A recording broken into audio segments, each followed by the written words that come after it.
আসসালামু আলাইকুম, সবাই কেমন আছেন? দেখেন আমি আজকে মসুর ডাল রান্না করতেছি, ঠিক আছে। তো আমি ভিডিওটা প্রথম থেকে করছিলাম, আমার একটা কলার সাথে ভিডিওটা কেটে গেছে, সেজন্য আমি দেখাতে পারলাম না। তো শুধু মসুরের ডাল তো কিচ্ছু করি নাই, দেখেন শুধু সিদ্ধ পানি ধুয়েছি, ধুয়ে বাস শুধু চুলায় দিয়ে দিছি পানি দিয়ে। তো এখন আমি মশলাগুলো দিয়ে দিব। আমার ডালটা প্রায় গলে আছে। এই যে দেখেন আমি কাঁচামরিচ পেঁয়াজ কেটে রাখছি, আমি এখানে দিয়ে দিব।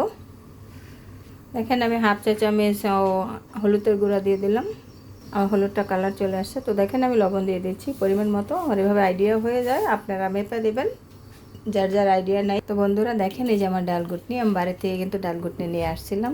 তো এই যে দেখেন আমার ডালটা একদম গলে গেছে, সামান্য একটু বাকি আছে, ওটা ডাল ঘুটনি দিয়ে ঘুটে দিলেই আমার ডালটা হয়ে যাবে। এই যে দেখেন, ঠিক আছে। দেখেন আমার ডালটা ঘুটে দিছি, পেঁয়াজ আর কাঁচামরিচ দিয়ে দিছি, হলুদ দিয়ে দিছি, আপনাদেরকে তো দেখালাম। এই যে দেখেন আমি রসুন কাঁটা দিইনি অবশ্য, এখন দিয়ে দিব রসুন কাঁটা আর টমেটো দিয়ে দিব।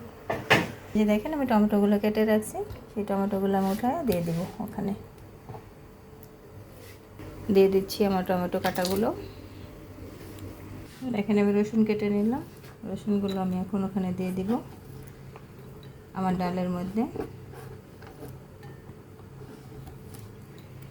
এই যে রসুন কুচিগুলো, আমি যে ডাল বলক চলে আসছে, রসুন কুচিগুলো দিয়ে দিলাম। দেখেন আমার ডালটা একদম সুন্দর হয়ে গেছে সব কিছু দিয়ে। এই যে বাগারের জন্য আমি রেখে দিছি রসুন, পেঁয়াজ, তেজপাতা, শুকনো মরিচ।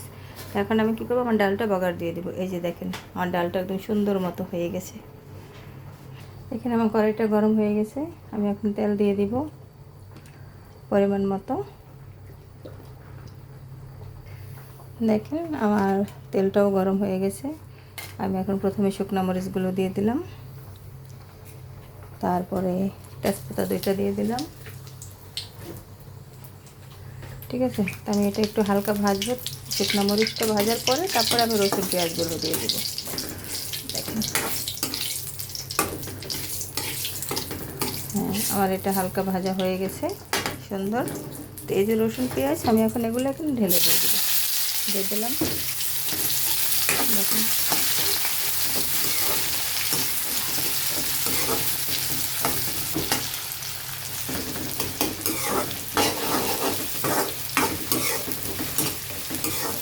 ডালের মধ্যে কিন্তু হালকা একটু জিরা দিলে খুব মজা লাগে, ঠিক আছে। তো আমি ভাবছি দিব কি দিব না, একটু জিরা দিয়ে দিব, আর দিলেও এখন না, আরও পরে দেব। তো পেঁয়াজটা আমার হতে থাক, আমি এতক্ষণে একটা জিরা ডাব্বাটা বের করে নিই। দেখুন আমার পেঁয়াজটা সুন্দর মতো হয়ে যাচ্ছে। এই যে আমি একটু জিরা নিছি, জিরা দিয়ে দিলাম, কারণ একটা জিরা দিলে খুব গ্রান হয় সুন্দর ডালের মধ্যে, সেজন্য দিয়ে দিলাম, ঠিক আছে।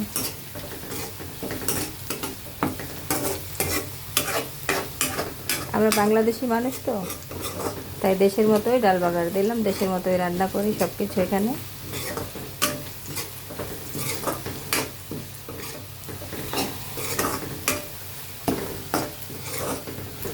এই দেখেন আমার পেঁয়াজটা সুন্দর ভাজা হয়ে গেছে, আর এই যে আমার ডালটা। তো আমাকে এখন মোবাইলটা রেখে তারপর ডালটা এটার মধ্যে দিতে হবে, ঠিক আছে। তো আমি দেখাচ্ছি, দেখেন ডালটা দিয়ে দিই, তারপর আপনাদেরকে। এই যে দেখেন আমার ডালটা আমি কড়াইটাই ঢেলে দিয়ে দিছি, পুরোটা ঢালিনি অবশ্যই, যে আধা রাখছি, আধা এখানে ঢেলে দিয়ে দিছি। তো এখন এই কড়াইয়ের ডালটা আমি পাতিলে ঢেলে দিয়ে দিব। দেখেন আমি একসাথে মিক্স করে নিচ্ছি, ঠিক আছে। মিক্স করে দিলাম, এখানে আমি একসাথে মিক্স করে দিলাম, ঠিক আছে। তো আমার ডালটা দেখেন সুন্দর হয়ে গেছে। তো ঠিক আছে বন্ধুরা, আজ এই পর্যন্তই, ভালো থাকবেন, আল্লাহ হাফেজ।